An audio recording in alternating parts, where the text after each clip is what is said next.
What is up, you guys? Welcome back to my channel, and if you're new to my channel, welcome to my channel. My name is Tonibryanne, and in today's video, we're going to be discussing how millennials became the ultimate pick-me's. So this video might trigger some millennials or might give them a dose of nostalgia. I'm hoping it's the latter and I'm not making anyone upset, but if I do, I'm sorry in advance.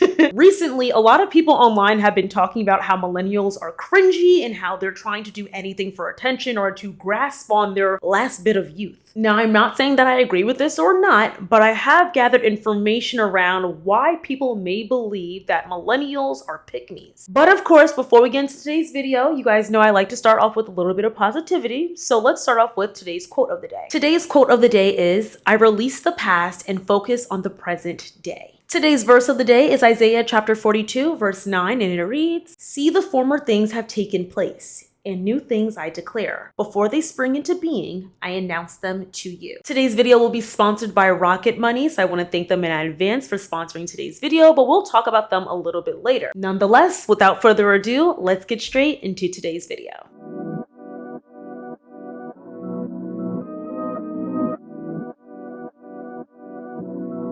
Taking you in this moment.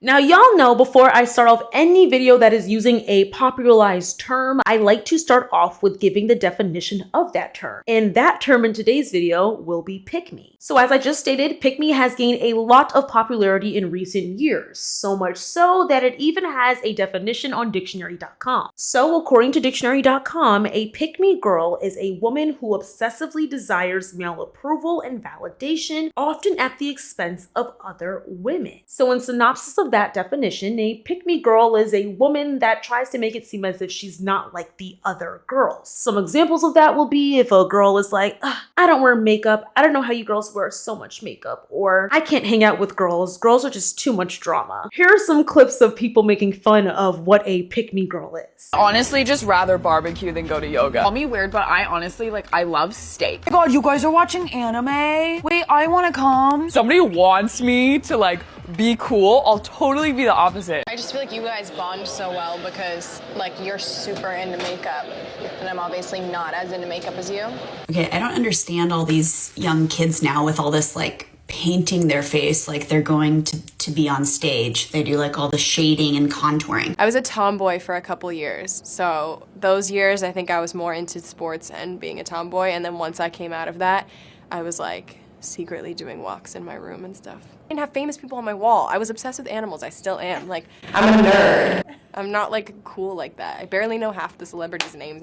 You'll see all the differences between me and Kylie. Kylie's a legit professional, and I'm you know what, this works. I have a basketball obsession. It's really embarrassing. My friends and I come in here, sometimes we'll throw on basketball on the screen, drink some wine, and just paint or color or whatever. We're really nerdy. So I'm sure by now you guys know that a pick-me is not necessarily considered a compliment, and it is seen in more of a negative light. No one is trying to be called a pick-me, it's an insult once you say it. So a pick-me girl is equivalent to what males consider a simp. And a simp is a man that is trying to gain female validation. And it's almost as if men don't like simps because he's going against his community, and that is the same with a pick-me girl. Now, how does this tie into millennials, and how are millennials seen as pick-me's? Well, that is going to be the main premise of today's video. And we're gonna throw it all the way back to why millennials today are seen as such. And let's first start off with past generations looking at millennials as attention seeking. A lot of past generations have spoken down on millennials, saying that they're self-absorbed and only care about themselves. Now, obviously, being attention seeking or being labeled as a pick-me is negative, and you may think I'm coming from millennials, but that's not the case at all. I mean, even when it comes to millennials being declared as attention seeking from past generations, I'm not exactly shocked. I mean, millennials are literally the inventors of the selfie. And let me give y'all a definition once again.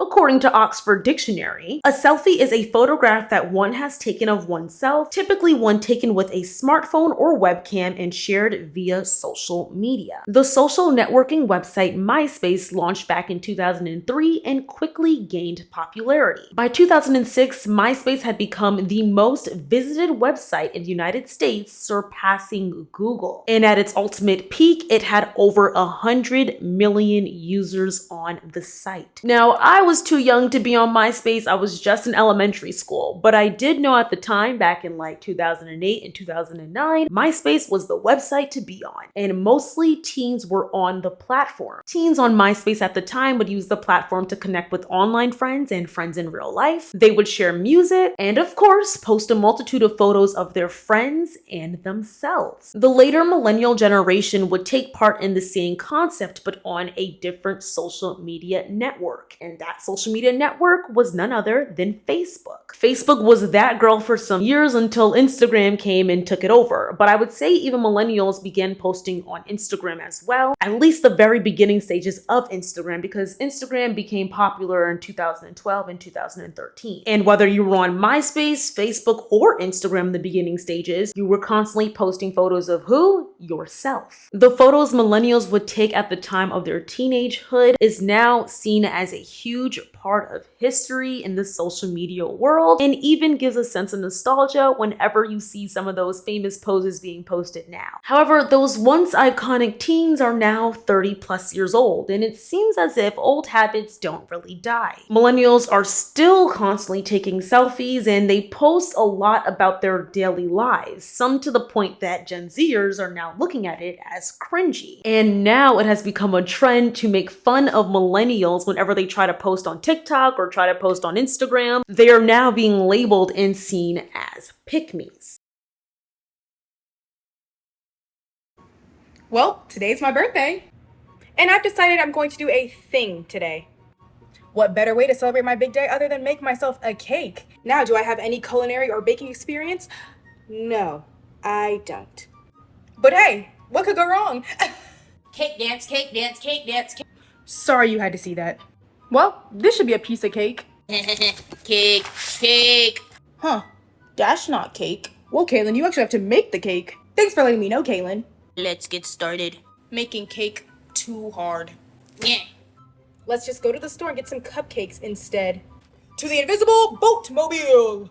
Cupcakes, cupcakes! Cupcakes, cupcakes, cupcakes, cupcake, cupcake, cupcake!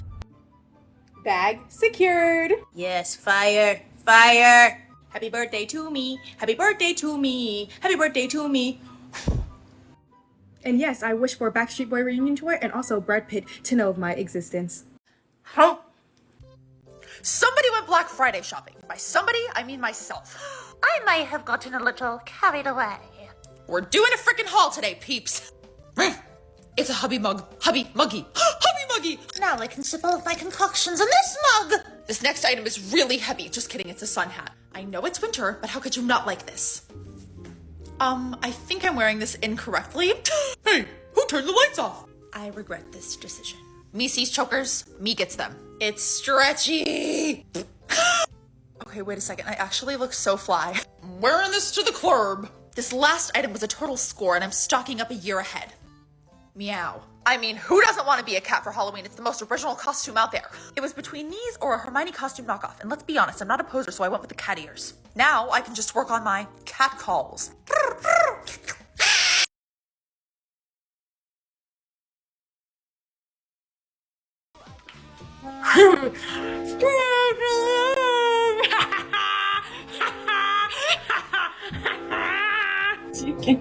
Does it come with cheese?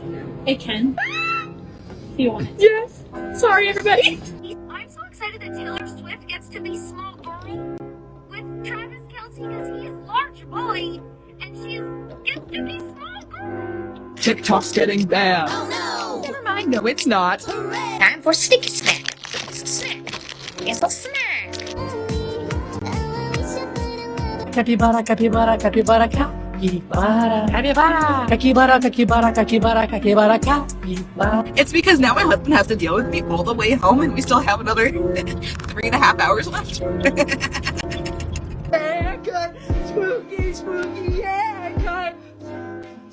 So a lot of the content that millennials are posting are now deemed as over the top, and it's not seen as cool any longer from what they used to post back in the day that was deemed as cool. But my genuine question to you guys is, can you really blame millennials for being quote unquote cringe? Like when content creation first began primarily on YouTube and Vine, the humor that was posted back then and the things that would go viral back then is much different than what would go viral now. The humor back then was more boisterous, I would say, and more obnoxious. I mean, look at some of the OG creators who I'm definitely going to give credit to because I grew up with them as well and I loved their content back then. We have Lily Singh. Lily, what we just talk about, is not on a list. Mom, don't be dumb. This is what they do, okay? At front of store, they put glittered things to distract dumb girls like you, okay? Oh my god, look at those shiny pots and pans. Jenna Marbles. Guy comes up to you, starts dancing on you, you turn around and you give him one of these. Trey Melvin. I don't know why the fuck my mama always up in my business. Yeah, I'm 11 and I get half for money. Is you gonna pay my bills, bitch? And even Fred. Y'all know Fred was seen as so annoying, but everybody seemed to continue giving him clicks and views, and he was even on iCarly. It's a really big pool. It's so big. If you're wondering why I'm wearing my shirt while I'm going swimming, it's because I'm uncomfortable with my body. I'm ready to go inside the pool. 1, 2, 3. Oh my god, it's cold. I love swimming. I love swimming. This pool is small. We need to go grocery shopping. And Liza Koshy. I don't know how I could have forgotten Liza Koshy when she is one of the main people think of when they think of millennial humor or millennial cringe. It's only $1. If I can buy this for $1 here, how much is it at Target? Now, these were creators millennials loved back then, but do you think they would still be as huge as they were then today? Probably not so. But this form of content was very popular, and though it's not seen as cool anymore, it doesn't take away from the legacy that they built and why a lot of millennials, who were their primary audience, are continuing to make content to what was similar back then. So now people, and I'll say mostly the earlier generations, are now saying, oh my god, millennials are so cringe and they're pick-me's because their content is now seen as very try-hard. Now, to a certain extent, I could say I agree with this, but I'm not going to say completely, only because of the points I made before. Y'all gotta look at Vine. Vine was 7 seconds of just foolishness. I'll look at old clips of Vines I used to think were so funny back then, and I'm like, they weren't even close to funny now.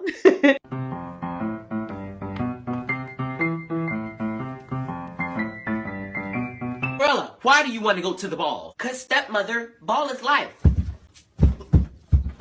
This is the most beautiful thing I've ever seen in my life.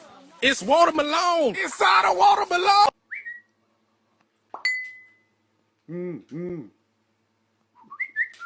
Do I look like a burnt chicken nugget? I still love myself. I am beautiful. Nate, how those chicken strips? Fuck your chicken strips.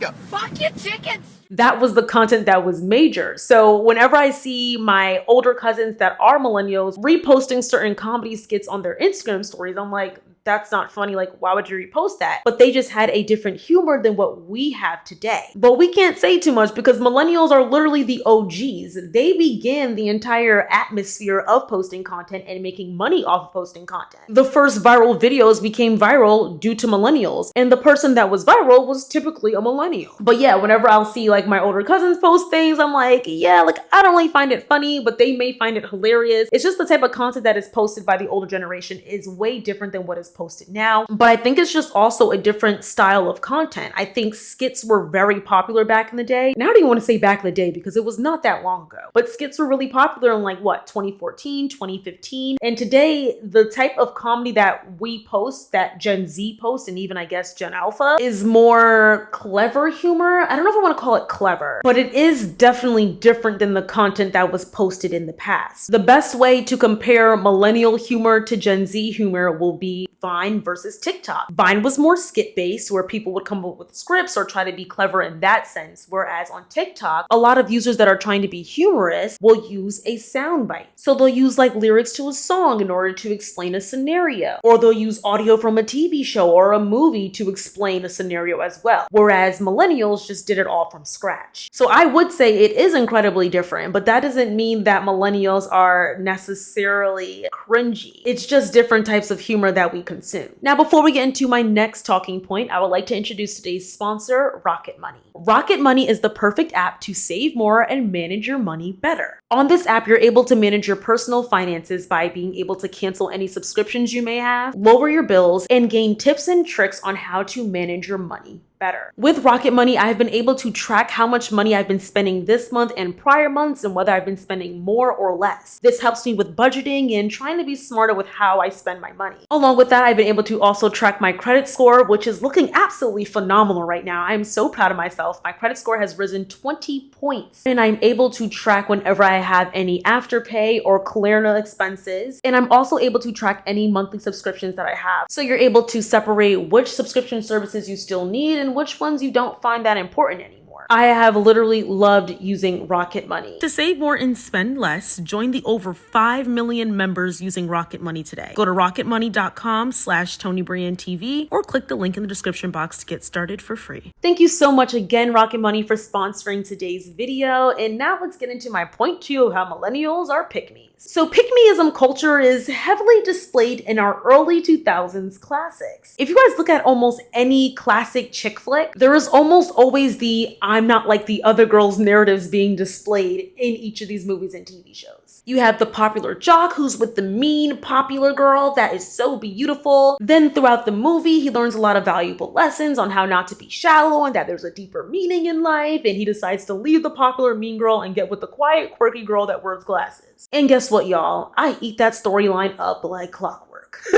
Think about Mean Girls 1 and 2. In Mean Girls 1, Katie was the girl that wasn't like Regina George, but then she transformed into Regina George, which made Aaron not want to be with Katie anymore because he just loved the girl that used to ride elephants. And then Mean Girls 2, this movie literally screams, pick me, pick me, pick me. In Mean Girl 2, the main character, Jo, she is constantly showing signs of this. In one clip, she literally says, do I look like most girls?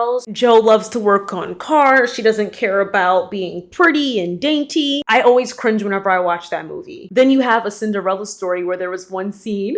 This scene makes me laugh every single time. So the popular guy, Austin, is trying to figure out who is this mystery girl, which is Sam. Sam is the unpopular girl. And when he's trying to figure out who Sam is, he's like, wow, she's not like other girls because she said she'd rather eat a hamburger. Apparently, eating meat makes you different than other girls because girls only want to eat salads. Like, come on. Then, of course, you have your movie Starstruck where the main character, Danielle, had to make it very clear she did not care about the fact that she was hanging out with this mega celebrity. What was his name again in the movie? Oh, Christopher Wilde. So she shows up to this event he's at, and then somehow they end up in the car together, and she just has to make it clear that she hates this guy so much and she doesn't care who he is.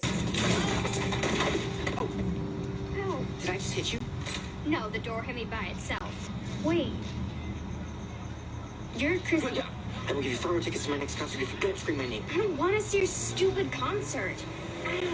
What is your name? Jessica? Oh. Well, it's nice to meet you, Jessica. Oh, I can think of nicer ways. Where are you going? Anywhere but here. What did I do now? You said you'd take me home. When? Just pick a car. I'll take you home. No. Fine, we'll walk. But here are the rules. You drive me straight there, drop me off, and then you come back to your fabulous life. I'm not your fan. Look, Jessica. Look, I just want to say I'm sorry. Noted. Are we done now? Yeah. Stop doing that. What am I doing? Oh, you know exactly what you're doing. In fact, I bet you do it all the time.